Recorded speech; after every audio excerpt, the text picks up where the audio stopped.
Assalamualaikum warahmatullahi wabarakatuh.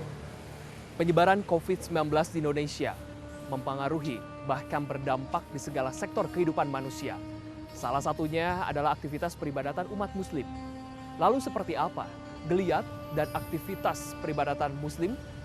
Bersama saya Frederico Sinatria, ini dia Jejak Islam selengkapnya.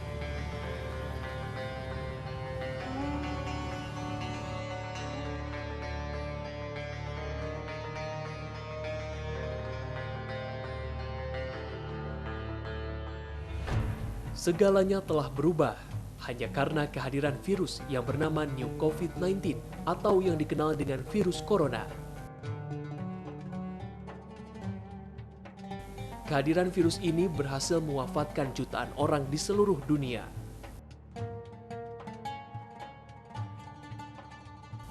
Tak hanya itu, kehadiran virus tak kasat mata ini mampu merubah semua sektor kehidupan manusia, termasuk kehidupan beragama umat muslim. Jawa Barat, sebagai zona merah dan masyarakatnya sebagian besar muslim pun berubah wajah. Pusat pertokoan dan jalan-jalan yang biasanya padat dan macet berubah menjadi lengang. Semua didera ketakutan terinfeksi virus dan pemerintah pun menutup kota, menghindari interaksi langsung dan menganjurkan untuk tinggal di rumah.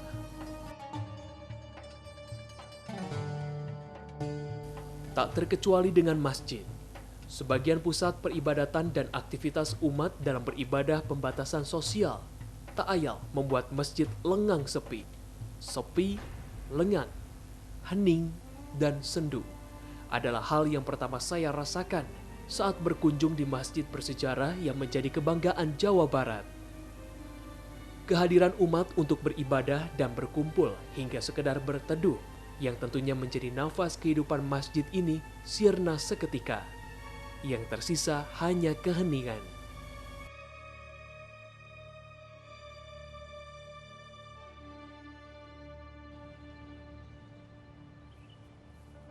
Alun-alun Kota Bandung, tempat di mana seluruh umat Islam biasanya menghabiskan waktunya sambil menunggu kumandang azan.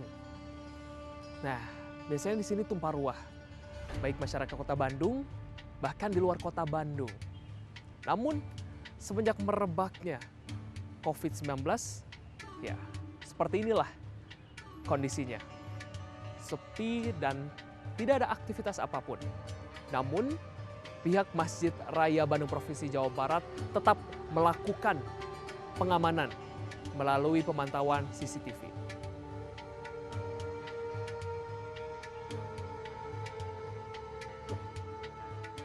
Sepinya Masjid Raya Bandung juga membawa kesedihan tersendiri bagi pengurus masjid.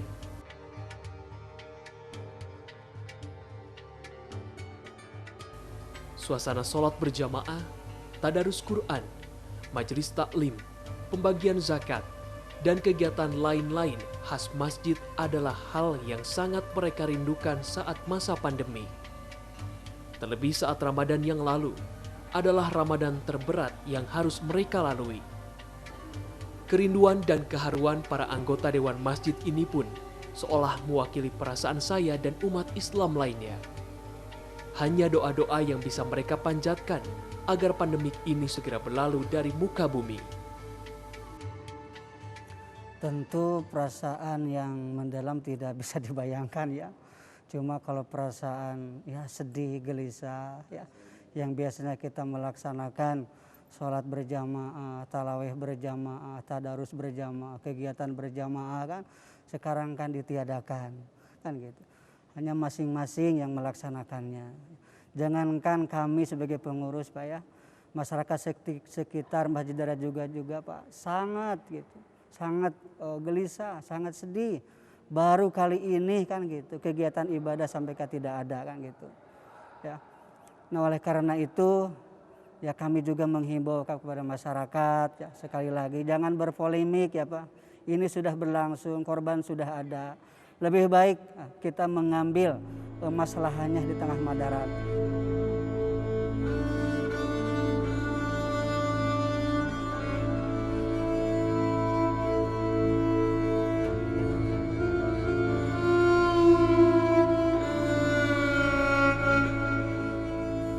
Kegiatan penerimaan zakat pun sepi. Petugas lebih banyak termenung menunggu umat menyetor zakat secara langsung. Di masa pandemik ini, zakat disalurkan melalui transfer ke rekening milik Masjid Raya. Bahkan zakat fitrah pun harus diantarkan langsung kepada para mustahik. Sungguh situasi yang sangat tidak mudah. Kita ada beberapa tahap. Yang pertama untuk zakat, kita juga menerima titipan zakat secara langsung sebagaimana biasanya kita melaksanakan di selasar masjid sebelah utara dan sebelah selatan. Juga kita menggalang berbagai media termasuk dengan virtual. Kita ada barcode scan zakat fitrah dan ada juga barcode scan zakat infak sedekah. Itu dengan berbeda. Kemudian kita juga ada layanan jemput zakat. Jadi kita ada layanan jemput zakat.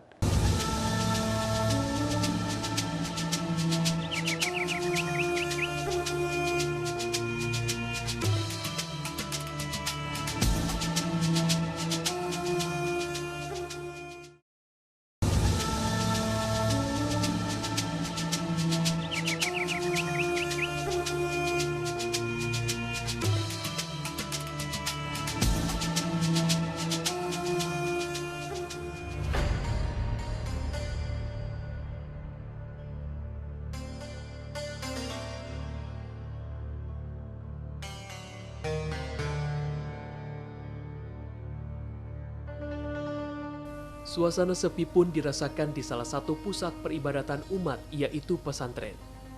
Adalah pesantren Nurul Iman di kawasan Cibaduyut, Kota Bandung, yang sudah sejak pertengahan Maret menghentikan proses belajar mengajar secara langsung. Yang tersisa hanya sekian persen dari total 2.000 santri yang tinggal di luar Kota Bandung dan tidak bisa pulang karena aturan pembatasan sosial berskala besar. Mereka hanya bisa pasrah harus melewati Ramadan dan Idul Fitri jauh dari keluarga dan kerabat. Beruntung, pimpinan pondok pesantren Kiai Haji Khairuddin Ali dengan ikhlas memfasilitasi mereka dan memberikan kegiatan yang bermanfaat seperti sholat fardu berjamaah, tadarusan, dan hafiz Quran, juga kajian berbagai ilmu agama. Pesantren yang saat ini tengah memacu pembangunan lokal baru karena sebagian besar gedung dan fasilitasnya terkena proyek kereta api cepat ini akan terus memotivasi santrinya agar dapat menerima dan sabar serta ikhlas menghadapi situasi seberat apapun. Kiai Haji Khairuddin Ali, pimpinan pondok pesantren Nurul Iman pun tidak dapat menyembunyikan rasa keharuannya dengan situasi pandemi ini yang juga dirasakan oleh pondok pesantrennya. Nah, pemirsa, sekarang Iko sudah bersama pimpinan pondok pesantren Nurul Iman. Assalamualaikum Pak Kiai. Waalaikumsalam warahmatullahi wabarakatuh. Apa kabar Pak Kiai? Alhamdulillah. Alhamdulillah bisa bersilaturahmi bersama Pak Kiai dalam kondisi yang sehat. Pak Kiai, ini bagaimana ini pondok pesantren menghadapi pandemi COVID-19? Di pondok pesantren Nurul Iman menghadapi situasi ini memang banyak hal yang tidak bisa kita lakukan. Di antaranya adalah kegiatan belajar mengajar di kelas, di masjid, semua kita liburkan sampai batas waktu yang belum dapat diketahui sampai hari ini.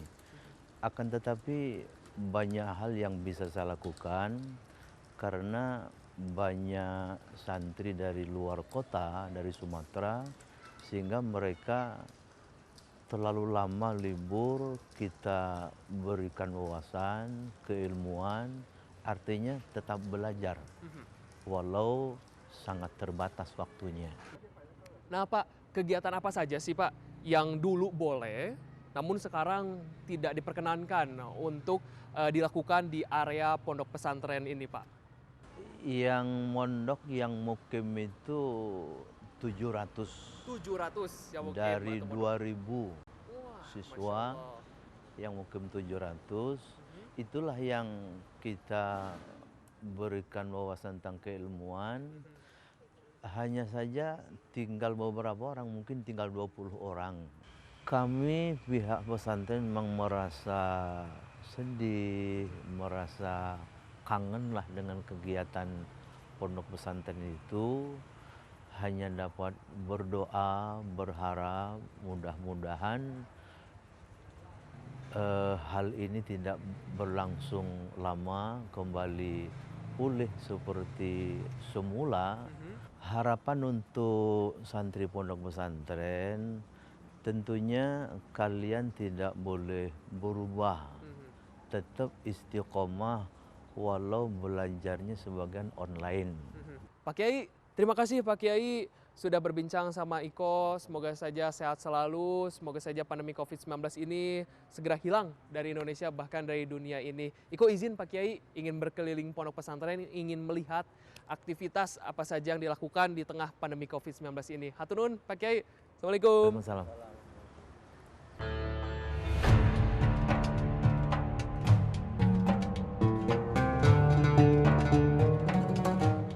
Kesabaran dan keikhlasan juga tergambar dari salah satu santri yang berasal dari Riau yang tetap sabar tinggal di pesantren bersama para santri lain dan pembimbing mereka yang sabar menemani mereka melalui masa pandemik ini. Sebetulnya untuk tahun ini sudah dijadwalkan untuk mudik, kan tetapi karena ada pandemi seperti ini akhirnya semua dibatalkan. Kalau untuk perasaan pasti sedih, apalagi sekarang itu saya juga masih menjalani sidang skripsi, jadi skripsi terhambat, semua kegiatan terhambat. Kalau untuk kita menguatkan santri yang tidak pulang, karena mungkin meskipun kita ada lockdown lokal, tetapi karena kita masih bisa beraktivitas meskipun dalam komplek.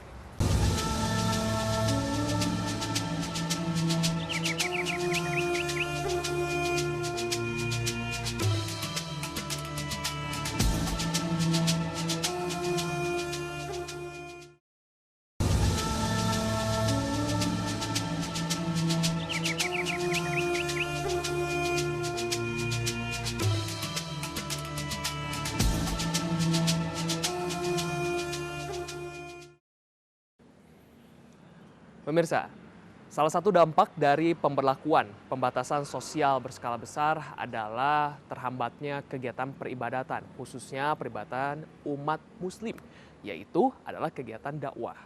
Kunci dari dakwah adalah seorang ulama, ustadz, atau kiai. Nah, kali ini saya akan berkunjung ke kediaman salah satu kiai dan akan berbincang sebenarnya kegiatan geliat peribadatan umat muslim, salah satunya ada dakwah di tengah pandemi COVID-19 ini seperti apa. Ayo.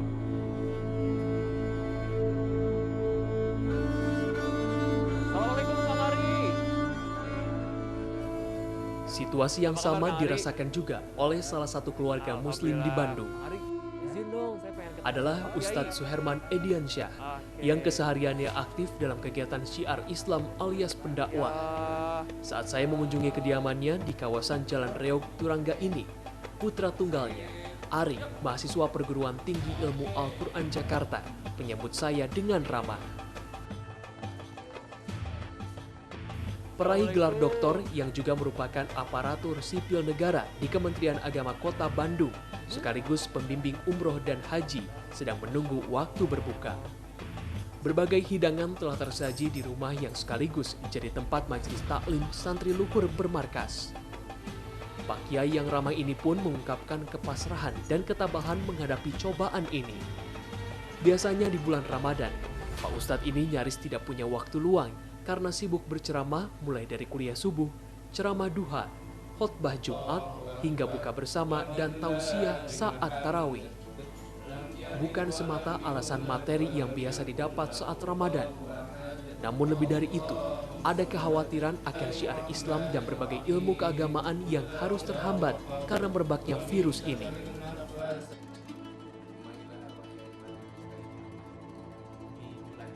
Pak Kiai, kita ngobrol santai aja ya Pak Kiai ya.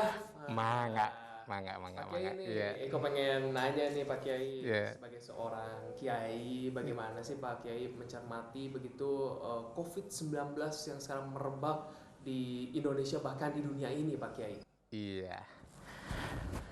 Ya tidak seperti biasanya ya, apalagi di bulan Ramadan ini, dan berharap ini tidak begitu lama begitu ya. Maka sebagai kaum muslimin, apalagi sebagai pribadi orang yang berkewajiban untuk dakwah, maka tetap kita tanamkan sabar dan tawakal. Pak Kiai, aktivitas apa saja sih sebenarnya Pak Kiai untuk mengisi hambat-hambatan tersebut? Iya, secara fisik memang terhambat begitu ya, karena nggak bisa keluar begitu, terus tak bisa bertemu dengan kerumunan massa. Biasanya berdakwah, bertemu dengan jamaah, tetapi sekarang melalui ada telekonferensi begitu, ada melalui video call begitu ya, melalui WhatsApp dan lain sebagainya begitu, hanya begitu. Perasaannya seperti apa sih sekarang nggak bisa bertemu langsung dengan para jamaah begitu? Mungkin ada beberapa dakwah yang menjadi berkurang begitu ya. Bagaimana perasaan Pak Kiai ini Pak? Ya yang namanya, yang biasanya keluar, yang biasanya berdakwah, bisa bersilaturahimi begitu. Tapi sekarang bagaimana? Tak bisa disebutkan. Satu, rindu dengan jamaah. Yang kedua, termasuk bagaimana yang namanya silaturahim. Yang namanya silaturahim, man sarrahu ayyumadalahu umruhu wa yus'alu fi rizqihi falyattaqillah wal yasirahimahu. Barang siapa yang ingin dipanjangkan umur, diluaskan rezeki, falyattaqillah wal yasirahimahu. Ya. Nah, dengan silaturahim ya terbatas begitu. Terakhir, harapan dan juga himbauan kepada masyarakat begitu ya. Bagaimana harus mencermati pandemi COVID-19 ini begitu, yang tentunya ini ya, berdampak ke semua sektor begitu Pak Kiai. Sebagai kaum muslimin wal muslimat, maka taatilah apa yang dianjurkan pemerintah, apa yang dihimbau oleh ulama melalui MUI-nya begitu, agar segera ini berlalu begitu. Hatur nuhun Pak Kiai penjelasannya, walaupun singkat padat dan jelas, yang biasanya kita 1 jam gitu ya Pak Kiai. Waduh, semoga saja bermanfaat dan juga kita bisa mengambil hikmahnya begitu. Jadi jangan terlalu khawatir, intinya kita harus ingat pada Allah Subhanahu wa taala, kita harus dekatkan kita kepada Allah Subhanahu wa taala, apalagi batin kita harus terus berdoa kepada Allah Subhanahu wa taala. Namun ada hikmah yang bisa dipetik dari adanya musibah ini. Ustadz Suherman bisa berkumpul dengan keluarga, terutama di bulan Ramadan. Sholat fardu berjamaah, tadarus Quran di rumah bersama anak istri, dan juga mertua Kiai Haji Ismail yang sudah berusia 97 tahun ini adalah beberapa aktivitas yang dilakukan saat harus tinggal di rumah. Kerinduan untuk bertemu dengan umat saudara sesama muslim seperti pada saat sebelum pandemik merebak, membuat keluarga ini tak berhenti memanjatkan doa agar wabah ini segera berlalu.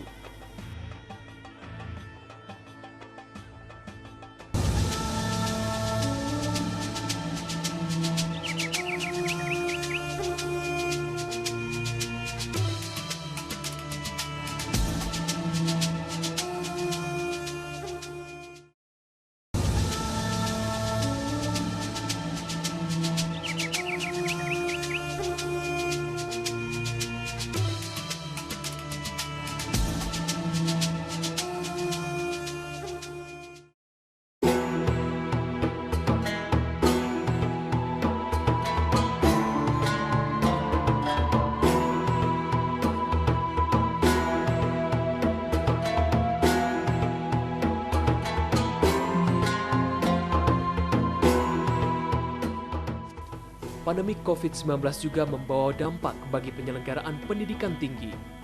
Adalah Pak Didin Muhafidin, Rektor Universitas Al-Ghifari Kota Bandung, atau yang dikenal dengan Unfari. sudah sejak Maret lalu dengan berat hati harus menghentikan kegiatan perkuliahan di kampusnya. Suasana kampus yang dipenuhi dengan suara riuh rendah para staf dosen dan mahasiswa, diskusi dengan para staf rektorat dan dosen, juga kerinduan akan aktivitas dakwah dan kampus, kini semakin dirasakan oleh ayah dua anak ini. Walaupun semua aktivitas dilakukan melalui teknologi virtual dari rumah, namun sebagai insan pendidik yang terbiasa aktif dan berinteraksi dengan masyarakat berbagai kalangan, namun tetap tidak bisa mengobati kerinduan yang akan suasana kampus. Terlebih, alumnus Universitas Padjadjaran ini juga prihatin dengan kondisi di mana mahasiswanya harus mengeluarkan biaya tambahan untuk membeli kuota demi kuliah virtual. Di kawasan Antapani, saya menemui Pak Didin yang bercerita banyak tentang dampak virus COVID-19 dalam banyak aspek kehidupan, khususnya perkembangan Islam. Pemirsa, sudah dikatakan bahwa penyebaran COVID-19 di Indonesia, namun tidak hanya di Indonesia, di dunia ini mempengaruhi bahkan berdampak di segala aspek begitu. Dan tentunya untuk mengetahui bagaimana ini dan mencermati begitu di tengah-tengah pandemi COVID-19, saya akan berbincang bersama Pak Didin selaku Rektor Universitas Al-Ghifari sekaligus pengamat kebijakan publik Universitas Padjadjaran. Assalamualaikum. Waalaikumsalam. Apa kabar, Pak? Alhamdulillah. Alhamdulillah kita bisa bersilaturahmi dalam keadaan sehat walafiat. Walaupun ya Pak, ini sangat luar biasa sekali di tengah-tengah pandemi COVID-19 yang luar biasa tidak hanya di Indonesia bahkan mempengaruhi kegiatan seluruh di dunia ya Pak ya. Nah Pak, bagaimana Pak ini Bapak mencermati begitu kegiatan-kegiatan begitu khususnya ini umat beragama, umat Muslim di tengah pandemi COVID-19? Baik ya. Sebenarnya kalau bicara tentang bencana itu kan kita sudah punya aturan yang jelas ya, regulasi yang jelas ya. Kita dilindungi dalam Undang-Undang Nomor 24 2007 Mas ya. Itu kan khusus berbicara tentang penanggulangan bencana. Ya. Di sana sudah sangat jelas detail ya. Misalkan sebagai contoh lah dalam pasal 6 ya, di sana dinyatakan bahwa pemerintah wajib menganggarkan untuk bencana dalam APBN. Dengan dana yang memadai di situ ya. Kemudian pasal berikutnya bahwa dana yang memadai ini harus kondisi siap pakai. Ya. Artinya sebenarnya kalau ini dilakukan dengan baik kan tidak harus panik. Ya. Nah selanjutnya nih Pak, harapan ke depannya ini bagi masyarakat yang tentunya akan berkegiatan di tengah-tengah pandemi COVID-19 yang kita tidak tahu berakhirnya kapan. Banyak sekali spekulasi-spekulasi begitu, tapi bagaimana nih harapan ke depannya bagi masyarakat yang akan melakukan kegiatan tentunya di tengah pandemi COVID-19 ini? Artinya apa harapan ke depan, mestinya ketika ada pandemi ini pemerintah harus ngasih subsidi dong, ya, penganggaran di APBN untuk tadi kuota dosen, kuota mahasiswa disiapkan. Iya. Ya. Baik, terima kasih Pak Didin. Ini perbincangan singkat namun sangat jelas sekali begitu ya, seorang pengamat kebijakan publik Universitas Padjadjaran mencermatinya bagaimana begitu kegiatan geliatnya aktivitas begitu khususnya umat muslim di tengah pandemi COVID-19. Tentunya kita tidak perlu khawatir sekhawatir yang ada di tengah-tengah masyarakat. Kita harus mengikuti apa saja regulasi dan juga peraturan-peraturan yang telah pemerintah berikan kepada masyarakat. Tentunya kebijakan-kebijakan tersebut adalah kebijakan yang tentunya sudah bisa mungkin dilakukan oleh masyarakat. Tentunya tetap menjaga kesehatan dan gunakan masker jika diharuskan Anda berkegiatan di luar, tetap jaga kebersihan dan tentunya kita mari perangi COVID-19 ini dan bebas di Indonesia bahkan di dunia. Sekali lagi terima kasih Pak Didin. Assalamualaikum.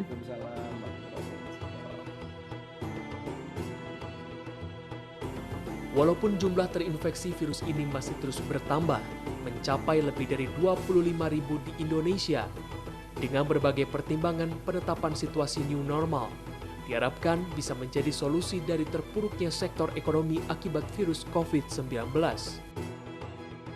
Semoga dengan dibukanya masjid untuk peribadatan dapat membawa angin segar dan perubahan sehingga geliat Islam dapat kembali kita rasakan sebagai umat Islam yang tinggal di negara dengan jumlah umat Islam terbesar di dunia.